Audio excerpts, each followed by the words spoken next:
지난 시간으로 우리는 십계명 공부를 마쳤고요. 이제 이 하이델베르그 교리문답의 마지막 부분인 기도에 관한 부분입니다. 하이델베르그 교리문답은 성도들에게 기도를 가르쳐주기 위해서 주기도문을 해설하고 있습니다. 본격적인 주기도문 해설에 들어가기 전에 116문부터 이제 7, 8, 9 4개 문항에 걸쳐서 기도에 관한 서론적인 내용을 소개하고 있고, 그 기도에 관한 서론적인 4개 중에 첫 번째 문항입니다. 116문. 종점처럼 제가 읽고 답을 함께 읽겠습니다. 116문. 그리스도인들은 왜 기도해야 합니까? 신자에게 요구하시는 감사의 가장 중요한 형태가 기도이기 때문입니다.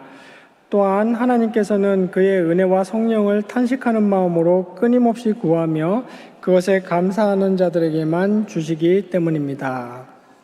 네, 기도라는 이 개념은 어느 종교에나 있습니다. 철학에도 있고요. 그런데 기도는 대체적으로 무엇과 관련되어 있냐면 염원과 관련되어 있어요. 인간이 어떤 염원을 품고 신은 그 염원을 이루어 주시는 것과 관련해서 기도를 해석하고 있습니다. 당연히 우리 기독교에도 그러한 특성이 있죠. 기도에 하나님께 우리의 필요를 간구하고 하나님이 우리의 기도를 들어주시는 것. 그런데 우리 기독교에서 말하는 기도는 그것이 기도의 주된 개념이 아닙니다. 그래서 오늘 116문은 그리스도인들은 도대체 왜 기도라는 걸 해야 됩니까? 라고 묻고 그 답을 하면서 기독교 기도의 주된 내용을 설명하고 있는 것이죠.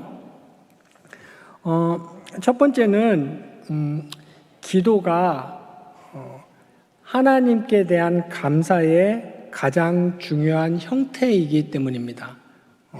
그러니까 다른 말로 하면 우리가 그리스도인으로서 살아가는 한 방식인 겁니다. 한 양식. 우리가 감사를 표할 때 어떻게 합니까? 그냥 운전하다가도 길 가다가도 주님 감사합니다. 당연히 감사죠. 네. 그리고 또 이렇게 너무 감사해서 감사의 예물을 드려요. 헌금으로 감사를 드리고 감사의 중요한 형태들입니다. 그러나 뭐니 해도 하나님 감사합니다. 하나님을 신뢰하고 인정하고 감사의 가장 중요한 형태가 기도입니다. 그러니까 기도하는 거예요. 그러니까 이 기도한다는 거는 기독교인이 살아가는 굉장히 중요한 삶의 방식 중에 하나인 겁니다.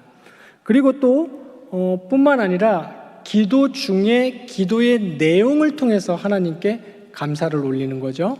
이 두 가지 의미에서, 즉 정리하자면 기도는 그리스도인이 살아가는 한 가지 삶의 방식인데 특히 하나님께 대한 감사를 표하는 방식으로서, 그리고 또 그 기도를 통하여 입술의 고백으로 감사를 아뢰는 것으로서 하나님께 감사하는 가장 중요한 방식이 기도인 겁니다.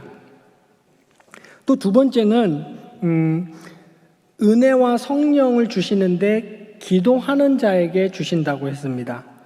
그러면 여기 단문에서는 얘기 안 했지만 전제가 있네요. 전제가 뭐겠습니까? 그리스도인들은 은혜와 성령을 받아야 살아갈 수 있다가 지금 전제가 돼 있는 겁니다. 예.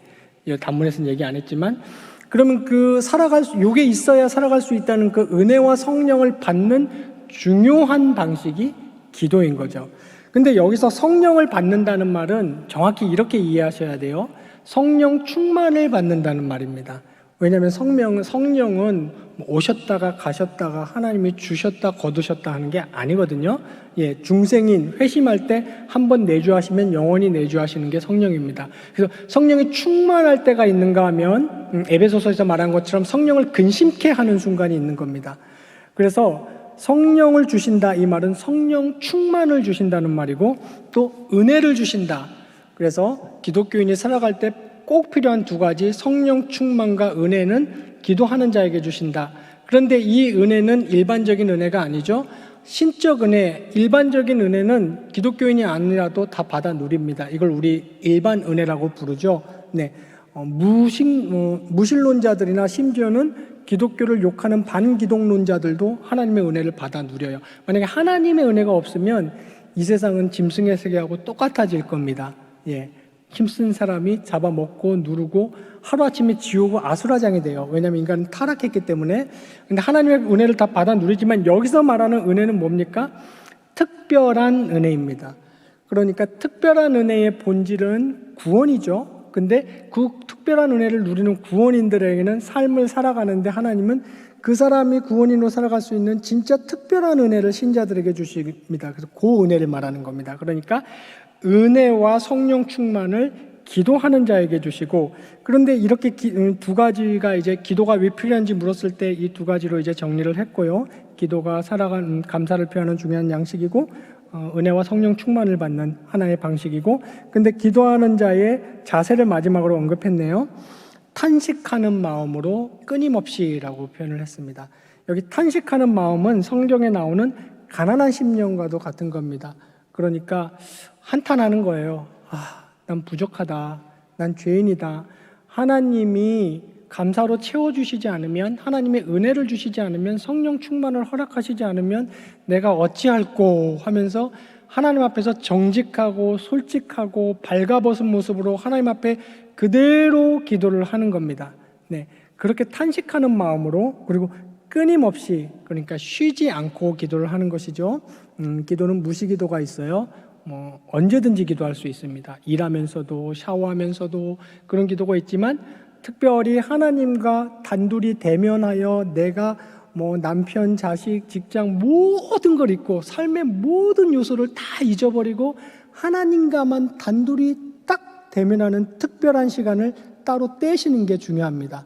만약에 내 가정 여건이 그런 게 좀 허락 안 하신다면 차 안에서라도 하세요. 차 안에서라도 주차하고 시동 끄고 5분, 10분이라도 모든 걸 잊고 하나님과만 대면하는 기도의 시간. 혹시 아무 말도 못 나오고 기도가 안 나오거든 주여 하면서 하나님을 생각만 하셔도 좋습니다. 근데 어쨌거나 하나님과의 기도의 시간을 끊임없이 갖는 것이 굉장히 중요하다고 하겠습니다. 네, 그리스도인에게 기도가 왜 필요한지 한번 꼼꼼히 읽어보시고 구역원들과 또 보다 풍성하고 좋은 시간 나누시기 바랍니다.